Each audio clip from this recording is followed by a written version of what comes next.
بسم اللہ الرحمن الرحیم۔ السلام علیکم دوستو، سعودی عرب کو اگر مجبوراً حج معطل کرنا پڑا تو ایسا پہلی بار نہیں ہوگا۔ حج پہلے کتنی بار معطل ہو چکا ہے اور کیوں ہوا تھا، مکمل تفصیل جانیے اس ویڈیو۔ دوستو ویڈیو شروع کرنے سے پہلے اگر آپ نے ہمارا چینل سبسکرائب نہیں کیا تو ہمارا چینل گلف اردو نیوز ضرور سبسکرائب کیجیے گا اور بیل کا بٹن ضرور دبائیے گا۔ کیا کرونا کی عالمی وبا کی وجہ سے اس سال حج نہیں ہوگا؟ یہ سوال دنیا بھر میں بسنے والے لاکھوں مسلمانوں کے ذہن میں اس وقت سے بھی پہلے موجود تھا، جب سعودی عرب کی جانب سے مسلمانوں سے سرکاری طور پر کہا گیا ہے کہ وہ رواں سال جولائی میں اس فرض کی ادائیگی کے منصوبے کو ابھی روک کر رکھیں۔ ڈاکٹر محمد صالح بن طاہر بن تن نے، جو وزیر برائے امور عمرہ اور حج ہیں، 31 مارچ کو سرکاری ٹی وی الاخباریہ سے بات کرتے ہوئے کہا تھا کہ ہم نے دنیا بھر میں اپنے مسلمان بھائیوں سے کہا کہ صورتحال واضح ہونے تک حج کی تیاریاں روک دیں۔ یہ الفاظ فوراً دنیا بھر میں بہت غور سے سنیں گے اور ان پر گفتگو ہوئی۔ سعودی وزیر عمرہ و حج کے بقول ہم نے دنیا سے کہا ہے کہ حجاج کرام کی حفاظت اور صحت و عامہ کو مد نظر رکھتے ہوئے حج گروپوں کے سلسلے میں جلدی قطع نہ کی جائے۔ سعودی عرب کی وزارت صحت نے مکہ اور مدینہ میں کرونا وائرس کے پھیلاؤ پر قابو پانے کے لیے تمام احتیاطی تدابیر اختیار کی ہیں۔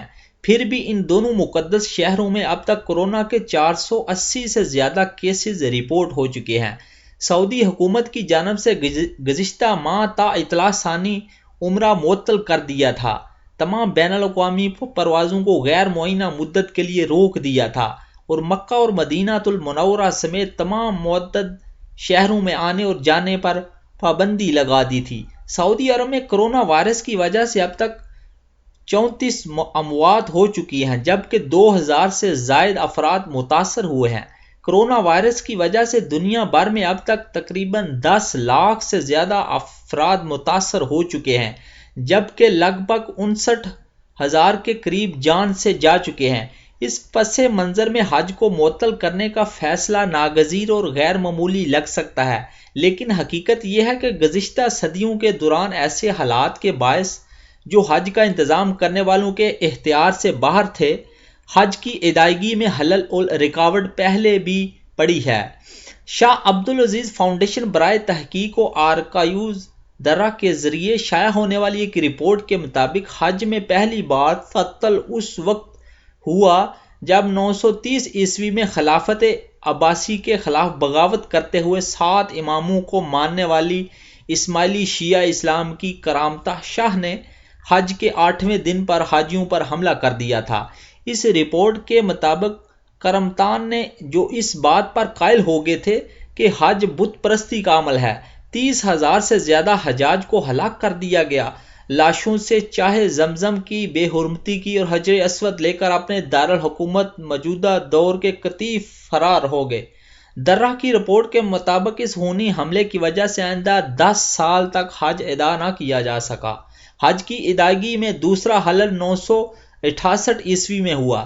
اس رپورٹ میں ابن کثیر کی کتاب البدایہ والنہایہ کا حوالہ دیتے ہوئے بتایا گیا ہے کہ مکہ میں ایک بیماری پھیل گئی جس نے بہت سے حجاج کرام کی جان لے لی تھی۔ اسی دوران حاجیوں کو مکہ لے کر جانے کے لیے استعمال ہونے والے اونٹ پانی کی قلت کے باعث ہلاک ہو گئے تھے۔ درہ کی رپورٹ کے مطابق بہت سے لوگ جو بچ کر مکہ المکرمہ پہنچ بھی گئے تھے، وہ حج کے بعد زیادہ دن زندہ نہیں رہ سکے تھے۔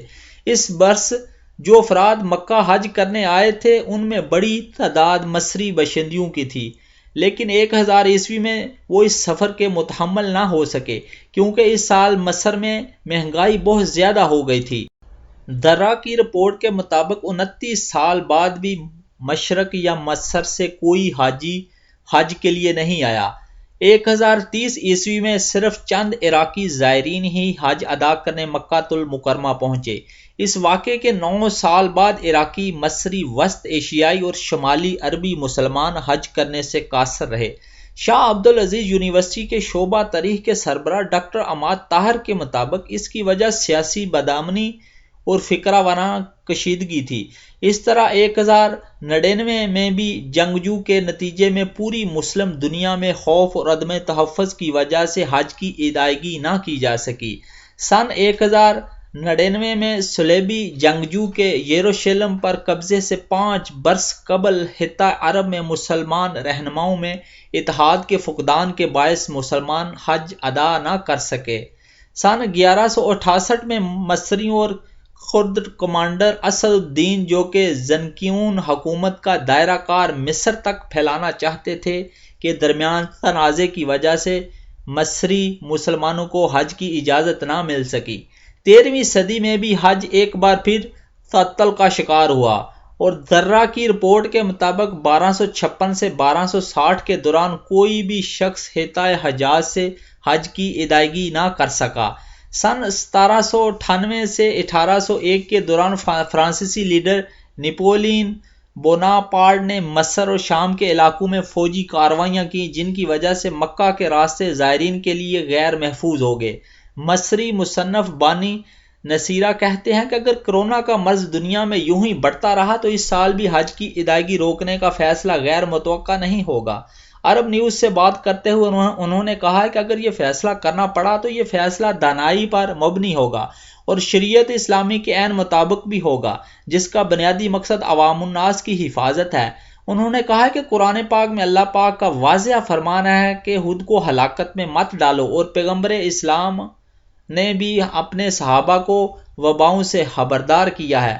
حضرت عبد الرحمن بن عوف نے بیان کیا ہے کہ حضرت محمد صلی اللہ علیہ وآلہ وسلم نے فرمایا تھا کہ اگر آپ کسی جگہ طاعون پھیلنے کی خبر سنیں تو وہاں داخل نہ ہوں، لیکن اگر یہ وبا کسی جگہ پر پھیل جاتی ہے جہاں آپ موجود ہیں تو اس جگہ کو نہ چھوڑیں۔ ان کے مطابق یہ حدیث طاعون سے بچنے کی اہمیت کو ظاہر کرتی ہے۔ مصری ماہر تعلیم ہانی ناصرہ کا کہنا ہے کہ کرونا وائرس پھیلنے سے پوری دنیا میں ہزاروں افراد کی جانیں چلی گئی ہیں اور ان میں کمی کی کوئی علامت نظر نہیں آ رہی۔ پوری دنیا کرونا وائرس کے تیز پھیلاؤ سے اس وقت دوچار ہے جس نے ہر جگہ لوگوں کے دلوں میں وہ خوف بھر دیا ہے جس کی مثال نہیں ملتی۔ ان کے بقول سائنسدانوں کو اس وائرس کے بارے میں بہت کم معلومات حاصل ہونے کی وجہ سے اس کا علاج جلد سامنے آنے کا قطعاً امکان نہیں ہے، لہٰذا اس صورتحال کا جاری رہنا لوگوں کی زندگیاں بچانے کے لیے حج کو معطل کرنے کا تقاضا کرتا ہے۔ ناصرہ نے اس حقیقت کی طرف توجہ مبذول کروائی ہے کہ کچھ مسلمان ممالک میں جن میں ایران اور ترکی شامل ہے وبا نے بہت زیادہ تعداد میں زندگیاں ختم کر دی ہیں۔ انہوں نے کہا کہ ہم جلتی پر تیل نہیں چھڑکنا چاہتے، یہ غیر منطقی اور اسلام کبھی بھی اسے قبول یا منظور نہیں کرتا۔ اگر میں مفتی ہوتا تو حج معطل کرنے کا مطالبہ کر دیتا۔ اسلامی علوم کے محقق احمد الغامدی نے اس بات کی نشاندہی کی ہے کہ حج ایک محدود فرض نہیں ہے۔ انہوں نے عرب نیوز کو بتایا ہے کہ حج کی ادائیگی کسی خاص وقت تک محدود نہیں ہے۔ ایک بالغ مسلمان ہوش مندی کی عمر میں پہنچ جانے کے بعد جب بھی چاہے وہ حج کر سکتا ہے۔ الغامدی نے جو حدیث اور اسلامی علوم میں ماہر ہیں کہا ہے کہ مثال کے طور پر حضرت محمد صلی اللہ علیہ وآلہ وسلم نے پہلے سال حج نہیں کیا تھا جب حج فرض ہو چکا تھا، بلکہ انہوں نے 1 سال بعد حج ادا کیا۔ ناصرہ کی طرح ان کا بھی کہنا ہے کہ اسلامی شریعت عوامی مفاد اور فلاح و بہبود کی بھرپور حمایت کرتی ہے۔ الغامدی نے یہ بھی کہا کہ شدید ضرورت کی صورت میں جیسے کرونا وائرس کا پھیلاؤ سیاسی وجوہات یا حفاظتی مجبوریوں کی وجہ سے حج کو معطل کیا جا سکتا ہے اور یہ اسلامی تعلیمات کے منافی نہیں ہے۔ خدا تعالیٰ نے ہمیں حکم دیا ہے کہ وہ خود کو خطرے میں نہ ڈالیں۔ الغامدی نے مزید کہا ہے کہ حج کی بنیاد استدلال اور منطق پر رکھی گئی ہے، لہٰذا اگر صحت کے ذمہ دار حکام کو معلوم ہو کہ کوئی متعدی بیماری موت کا سبب بن سکتی ہے تو لوگوں کی زندگیوں کا تحفظ حج سے زیادہ ضروری ہے۔ انہوں نے مزید کہا کہ اسلامی شریعت میں اس استدلال میں کچھ بھی غلط نہیں ہے۔ دوستو میری ویڈیو اگر اچھی لگے تو اپنی رائے کا ضرور اظہار کیجیے گا اور میرا چینل گلف اردو نیوز ضرور سبسکرائب کیجیے گا اور بیل کا بٹن ضرور دبائیے گا۔ شکریہ، السلام علیکم ورحمۃ اللہ وبرکاتہ، فی امان اللہ۔